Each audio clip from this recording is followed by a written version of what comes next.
awal film, polisi sedang menginterogasi meminta keterangan Yoon-hee terkait tewasnya Soryun dengan banyaknya luka tusukan yang diterima oleh Soryun saat malam kejadian. Karena frustasi, depresi, dan putus asa, Oh Yoon-hee pun tidak mengelak saat polisi mengatakan bahwa ia terobsesi pada Jo Dan-tae dan ingin memiliki penthouse serta menjadi istri sah Jo Dan-tae. Bahkan, polisi sempat heran saat Yoon-hee mengatakan bahwa ia sangat membenci Soryun dan ingin membunuhnya. Sementara itu, di sisi lain, sambil mengeluarkan air mata dan penuh rasa penyesalan, Jo Dan-tae juga memberikan keterangan untuk memperkuat semua tuduhan itu. Kemudian, Berona yang sedang berada di ruang tunggu meminta pada polisi untuk menemui ibunya. Dan ternyata polisi itu telah bertanya beberapa kali kepada ibunya Berona namun ditolak. Tidak ingin menemui Berona dan Yoon-hee malah menyuruh Berona untuk tinggal di rumah neneknya saja. Namun, Berona tetap bersikukuh tidak akan meninggalkan kantor polisi sampai ia bertemu dengan ibunya. Sementara itu, gedung penthouse dipenuhi dengan ucapan duka. Satu persatu, para pelayat memberi ucapan duka dan menyematkan bunga untuk mendiang Sim Soryun. Lee Kyu-jin, Go Sang-a, dan Kang Mari juga berada di sana. Lee Kyu-jin dan istrinya memberikan penghormatan terakhir. Namun Kang Mari malah memikirkan harga jual penthouse yang akan anjlok setelah peristiwa itu. Mereka juga membicarakan tentang Yoon-hee yang tega membunuh Soryun hanya karena seorang pria yang lebih kita kenal dengan istilah pelakor. Tapi mereka tidak merasa dirugikan atas kematian Soryun karena pengusutan kasus pembunuhan Min Seol-a akan berhenti sampai di sini. Mereka pun mulai senang dan berpura-pura sedih. Di scene berikutnya, Seo-jin mengadakan rapat tertutup yang dimana di dalam rapat itu membicarakan tentang rekam jejak karir Yoon Seol yang buruk dalam menangani pasien.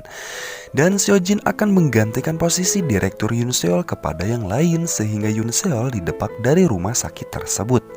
Lalu, sepulangnya dari rapat, Seo-jin membawa brownies Kartika Sari kesukaan Eun-byul. Namun, Eun-byul yang masih bete sama mamahnya, ia malah membuang kue itu ke tempat sampah. Anjir, dibuang-buang gitu sayang, nggak tahu aing mah di sini bubuk ranginang aja pakai nasi yang kemarin dimakannya. Alah. Pada suatu malam, Logan Lee terlihat sedang disekap di sebuah gudang. Entah mengapa dia bisa disekap. Di sana Jo Dan-tae mengancam Logan Lee bahwa Jo Dan-tae akan menjebloskan ayahnya Logan Lee yaitu James Lee ke penjara atas tuduhan pengadopsian anak panti asuhan hingga membuatnya menyumbangkan sumsum tulangnya, mengembalikan adopsi dan meninggalkannya tanpa uang dan bahkan menjebaknya karena pencurian dan menyuruhnya dideportasi ke Korea. Dan Jo Dan-tae juga memiliki bukti rincian transaksinya dengan anggota Kongres Cho Sang-hyun. Logan Lee yang penuh emosi lantas meludahi Jo Dan-tae, namun Jo Dan-tae tidak akan menyakiti Logan Lee karena Jo Dan-tae akan melakukan tawar-menawar kepada James Lee dengan kasus Min Seol-a. Sepulang dari pertemuannya dengan Logan Lee, Jo Dan-tae pun juga bertemu dengan Seo-jin sambil memeluknya dengan mesra. Tunggu, ada yang aneh, bukannya mereka lagi marahan ya? Usut punya usut, ternyata Jo Dan-tae ini berpura-pura baik kepada Yoon-hee karena Jo Dan-tae berencana menggunakan Yoon-hee untuk membalas Soryun. Sama halnya seperti Soryun memanfaatkan Yoon-hee untuk menghukum Jo Dan-tae. Kasihan amat dijadiin piala bergilir gini si Yoon-hee, mending sama gue. Walaupun gue kere, tapi kelebihan gue ada di kesetiaan. Mumpung lagi promo. Lanjut. Dan jika semua permasalahan Jo Dan-tae selesai, ia pun akan membuang Yoon-hee begitu saja. Lalu Jo Dan-tae pun mempunyai rencana untuk membungkam kasusnya di media massa dengan cara menyogok anggota Kongres Media TV. Namun karena ATM BJB Jo Dan-tae bermasalah, ia pun meminjam uang kepada Seo-jin. Kemudian, beberapa adegan menunjukkan bagaimana Soryun bisa terbunuh. Jo Dan-tae mengungkapkan semua rencananya kepada Seo-jin, bahwa saat itu ia memerintahkan anak buahnya untuk memata-matai Yoon-hee. Dan saat di tengah perjalanan, sekretaris Cho melihat Yoon-hee membuang pisau. Lalu ia mengambilnya dengan menggunakan sapu tangan. Kemudian, sekretaris Cho memberitahu Yoon-hee bahwa Jo Dan-tae ingin bertemu di penthouse karena ada kepentingan yang mendesak. Lalu scene berpindah kepada Jo Dan-tae. Di sana Jo Dan-tae memerintahkan Mi-ok untuk menelpon Soryun dan mengatakan padanya bahwa anak-anak sedang dalam bahaya. Lalu Mi-ok pun menelpon Soryun. สวัสดีครับปองไรครับโอ้ย Mandi kap. Kok jadi bahasa Thailand sayang? Hafalah ini, cuk. Di samping itu, anak-anak Jodante sedang dialihkan perhatiannya. Lalu, di sana ada Seojin yang sedang mengamati Soryun. Dan di dalam telepon itu, Seojin memberitahu kepada si pengeksekusi untuk bersiap-siap bahwa Soryun sudah datang. Dan saat Soryun masuk ke ruang belajar anak-anaknya, tiba-tiba ia ditekam oleh si kubluk. Seguanjim si bangkai ternyata pelakunya, cuk. Soryun pun tergeletak tak berdaya mendapat 3 tusukan pisau dari Jodante.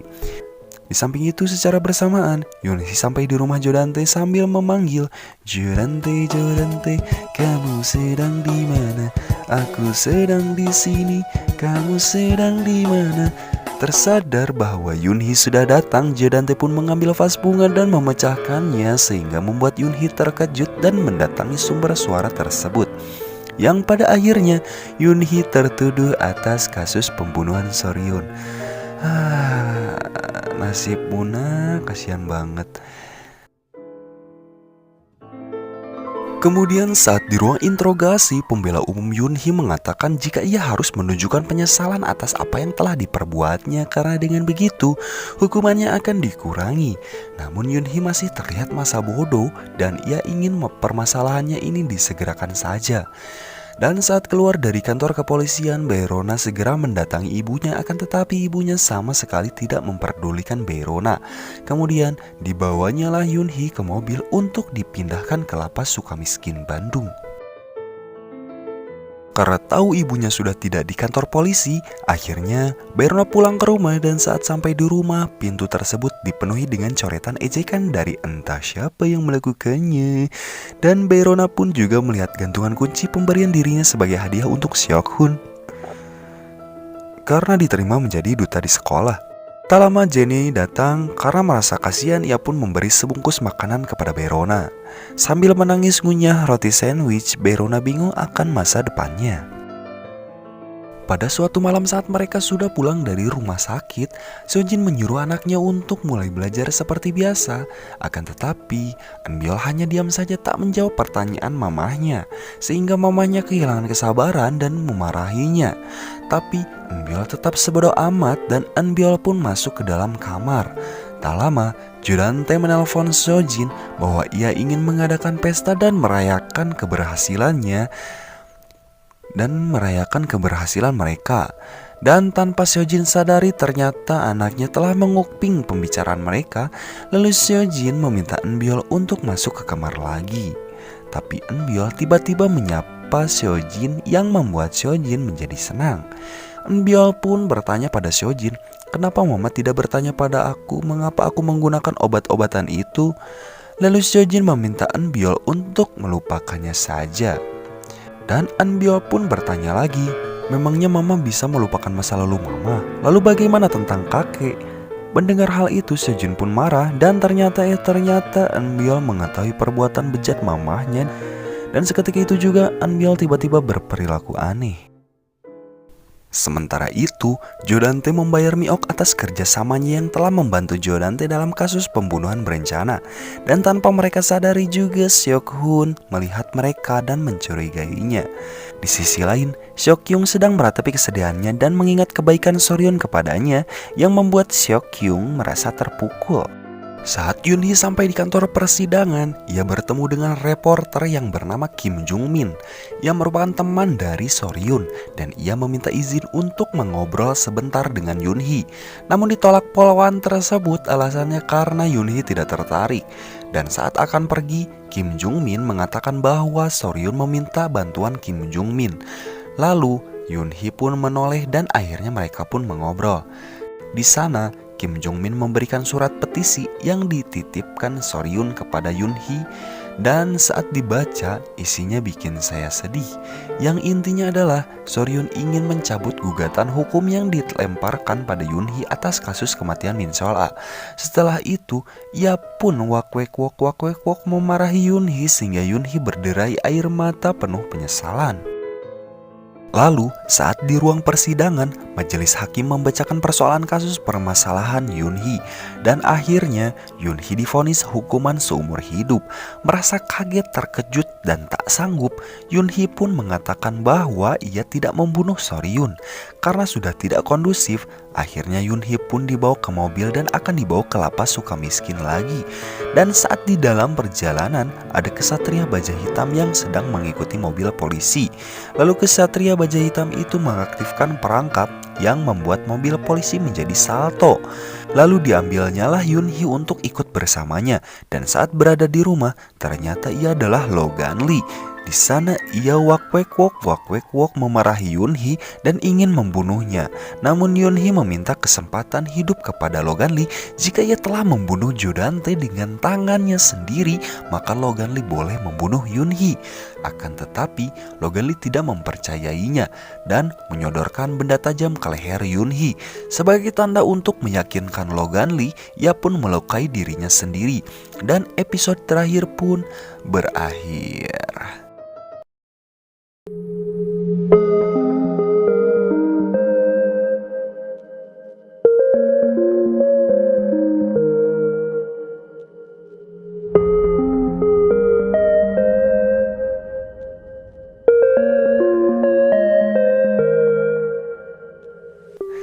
Akhirnya selesai juga.